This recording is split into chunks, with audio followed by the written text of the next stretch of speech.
And welcome back to the show. Well, if you are a Fire from the Gods fan, you will know that we are about to get the deluxe edition of Soul Revolution coming out very, very soon. So we thought today we would actually get AJ from the band on the phone to chat about this amazing deluxe edition. So welcome to the program, mate.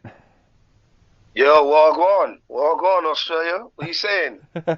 Mate, this is an absolutely amazing deluxe edition of this classic album. Tell us a little bit about how this deluxe edition has come about. Well, Fire from the Gods from the start. When we released Narrative back in 2016, we did a re-release of it, and we called it Retold, and we added a few more tracks to it. And it's just become a habit of ours when, each one of our records will add, we'll take a few of the tracks that meant a bit to us, and we'll either do a reimagined version like we did on American Sun, and this one we wanted to do something different where we just wanted to just do collabs, invite some friends of ours to hop on the track, get a bit of their input, and then we did the Rage Against the Machine cover, which Guerrilla Radio is one of my favorite songs, and Rage Against the Machine is obviously one of my favorite bands. So I thought it was nice to do, give the homage to the OGs in the scene for that. So it was just that's just our thing, man. We re-release, we'll take the tracks that we like and we'll re-release them somewhere or another. But I don't know what we can do now because we've done it reimagined, we've done acoustic versions, we've done reggae, hip hop versions of songs that are just like strictly kind of derivative of the original track, and now we've done collabs. So I don't know what we're gonna do next time, but I'm excited about this one. Definitely. So I'm like you. Guerrilla Radio is one of my favorite Rage tracks. What is it about that Yes. track that makes you love it so much? And what was it like heading into the studio to do your own version of it? When I was a kid and I first heard Rage Against the Machine, I was into like punk and kind of like hardcore a bit. I wasn't really into like really, really heavy stuff or new metal for that fact, because I hadn't even heard Korn yet. But I heard Rage Against the Machine and it was Guerrilla Radio, and what the lyrical content was right in line with the way I was brought up. I was brought up in a very, you know, the idea of leftism is very different today than it was when I was a kid, Yep. because I grew up in a very, Afrocentric family. We had my mom and my nan, had marched with Panthers, was very influential in the civil rights movement. So that to me was like the left, and it was anti-establishment, it was anti fascism, it was anti-government in the sense of imperialism, and that's all Zach De La Roca was talking about. And I was like, bro, I'd never heard it delivered to me like that. I knew anti-war songs and I knew anti-government songs from punk rock, but I'd never heard it delivered so passionately and so aggressively. I listen to hip hop and you listen to KRS One and conscious rap, but there was something different about Rage Against the Machine, bro. And yeah, it was very, lefty in the sense of communism and socialism and that political arena. But at the time, I think we all felt a little bit of anger to what was happening in our lives socially and politically. And it spoke to me, you know what I'm saying? It spoke to me. So that song stuck with me. And it was kind of one of the first songs I ever covered when I was a kid in high school. It was one of it was kind of my mantra for a while. So when we were deciding on a cover, because we've never really released a cover, the whole band was like, yo, let's do Guerrilla Radio. And I was like, fuck, for real? Yeah. Yeah, let's fucking do Guerrilla Radio. I love that song.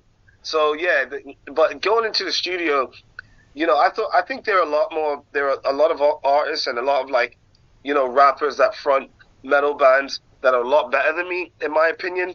You know what I'm saying? And I was Yeah. like, they have a voice for it that would, that kind of like is a little bit like Zach's voice, and it's got that high pitched kind of aggressive punk style to it. And I'm more like a metal guy that raps. So I didn't know how it was gonna come out, but we're super stoked on it, man. And it is definitely Fire from the Gods' version of that song, and I think we executed it brilliantly.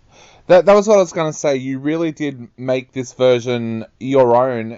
How important is that to you as an artist when you're doing a cover of a track, of making it your own? Because sometimes we get sent covers by heavy bands to play on our show, and it's like, this just sounds like the original. There's nothing in this that... Yeah. But with yours, it is, like you said, it's a Fire from the Gods version, and it sounds like that. Was that important to you? It has to be, because individuality means so much to me as an artist. And, you know, I tell younger artists all the time, you know, the guys are in bands and they're like, you know, I want to be like this guy, we want to be like that band. And I'm like, that band already exists. And, you know, there's a million ways to skin a cat. And so if you catch the analogy or my drift, but there's one way to sound like you. So you can try and be, you know, do the same thing a bunch of different ways, and it'll come out and it'll be the same thing. Because especially when it comes to hip hop and metal, right? Everyone kind of wants to hear a derivative of Rage Against the Machine or Limp Bizkit, because those are the best bands to ever do it. Yep. But we wanted to take the influence and make it our own. So it's important to be individual, especially for us, because I think our message is important, and my voice is unique in a sense in the realm of metal and rock. So we strive to that every time you hear it, you know it's Fire from the Gods, because every time you hear the Deftones, you know that's Chino. Every time you hear Tool, you know that's Maynard. Every time you hear Slipknot, you know that's Corey. So I want people to know, like, that's Fire from the Gods when you hear it, and not us trying to be something else. Definitely. Now let's talk about the collabs as well, because you got some amazing artists together for this album. Tell us a little bit about how you went about selecting what artists you wanted to work for on this deluxe edition. I tell you, it was very easy for this one. We had thrown around so many names, and there were so many big names, and, you know, when it comes to that kind of stuff, you know, there's budget constraints, and everyone starts talking about money and time and who can we get and who can jump in and all that other stuff. But this one, it was like, yo, this is for the homies, man. This record is from the heart, and this record is about love and self-love and changing who you are. You know, the original Soul Revolution. So for the collabs, I was like, man, I want to show love to some really important people. So I didn't want to get, you know, Matt from Ashes to New again, or I didn't want to get someone that was, you know, with a name or currently active and, you know, make the best business decision for this. I wanted to show love to homies. So Young Marsh being on Soul Revolution, because the whole idea of new metal and rap and hip hop and metal has changed, and it's evolved. And the sound that Young Marsh is bringing to the table is different, man. And I wanted to showcase him, and I wanted to showcase their band, especially because I work with them as well. So there wasn't a business thing, but it was more or less like, let me give my homie a little platform. Siler is not even active really as a band, but Jaden has always been a brother, and I've always respected his hustle, man. We came out of the same scene in New York, you know, in Brooklyn and Queens. So I'd been a fan of his for years, and Siler wasn't even active, and someone was like, yo, let's get Jaden. And we'd have been talking about Jaden doing a song with Fire from the Gods forever, and his vibe and his panache and his swag was perfect for Double-Edged Sword. So and like I saw him at a party in New York. It was kind of a release party for Fire from the Gods, and there was all these industry people there, and Jaden popped up, man. He turned up, and I was like, yo, fam, the streets really miss Siler. And he was like, you know what, they do, bro. And then we had the opportunity to bring him on. So that's my brother, man. So we're very, very happy to have had him. And Nate Vickers is completely out of the realm of Fire from the Gods. He does covers and TikTok and stuff like that, and he's become a massive TikTok star. But what people don't know is that his original music, the guys Fire from the Gods, we helped work on that. Yeah. Richie from Fire from the Gods and one of our main collaborators, Robbie Joyner, who are in Houston, Texas, here in the States, you know, they helped develop that sound. And Nate's been the kid that's always been hanging around the studio while we were, for years, while Fire from the Gods was honing our sound, and he's always been around, and he was in bands, and now he has this presence. And so it was like, yo, another homie who, it wasn't so much for his TikTok status or any of that. It was like, yo, this is an actual homie with a fantastic voice and a fantastic talent. Let's take this very cool emotional song that is SOS, this crying out for help, and let's get this emo ass kid on it, dude. So it was cool, man. That was a mouthful, but I'm really happy to talk about Soul Revolution and these collabs, because it's really about family and not so much about what's the best business decision for the label and for the band. It was about, really, these are homies, these are collabs, you know what I'm saying? And we wanted to do real collabs. Let everybody put their spin on our shit. And of course, there's Corey Glover as well. Corey was on our show recently, and he was an amazing guy to have on the show. What was he like to work with as well? That's an OG, man. That's an OG in the game. So Richie I was on like Zoom, because I wasn't in New York when he had the time to do it, so I didn't want to fly up to New York. But we were on Zoom, and just his power behind his voice, and I always considered Living Color to be like a black Red Hot Chili Peppers. Yep. So, and I love Chili Peppers, and I love Living Color. So when that came up, everyone from the day we got signed to Better Noise was talking about, yo, we know Corey Glover. And I'm like, are you kidding me? Are you kidding me? For real? And everyone's like, yo, we know Corey Glover. We could make something happen. So it didn't happen on American Sun, but I'm really happy it happened for 1,000 Lifetimes, because that song meant so much. And that song is true to my soul and who I am. So a person of that stature, with his voice and his presence, he took it to a whole nother level.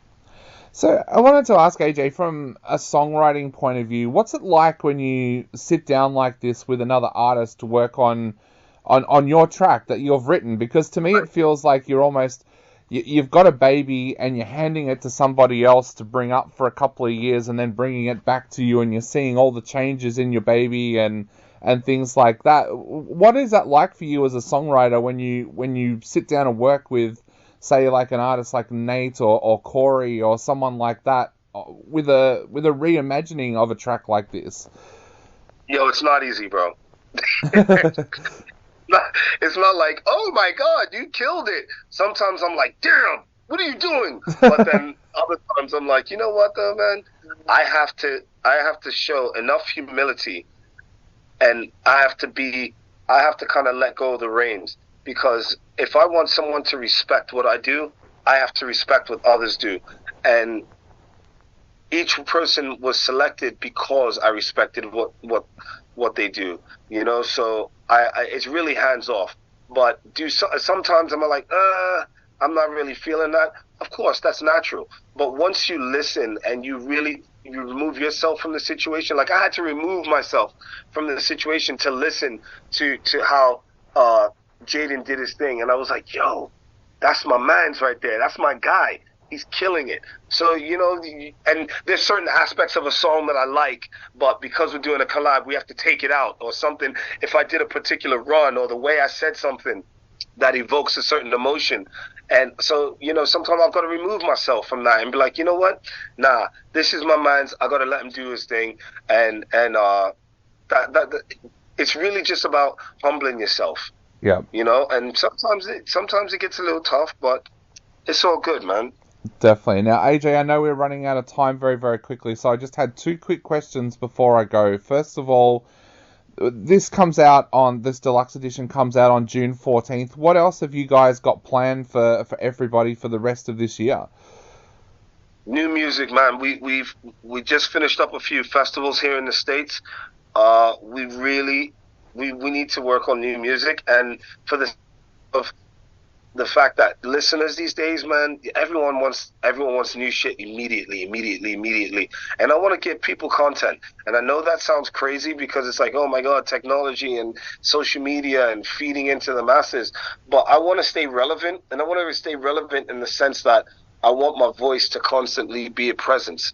Yep. in rock and metal especially. So I want to give people new music, man. So we're going to take a step back from the road and really try to put our foot down and really Soul Revolution to me was one of our best records. And I think it was, I was able to really express myself, and it came from a real tough place because I was going through a lot, man. But new music is important, bro. So new music all day long. Awesome. Well, we cannot wait for the new music. And to finish off the interview, AJ, what would you like to say to people out there before they sit down and listen to this amazing deluxe edition of Soul Revolution? Joe, you got to free your heart, free your mind. You know what I mean? This is our revolution. Don't take the bullshit, man. People are there's too much of it in this world, but revolution isn't necessarily violence, and it isn't necessarily political change. You can change your heart and change your mind, and from there we can start to change our world. So just keep your mind open and keep your heart open to something to something new and to something different.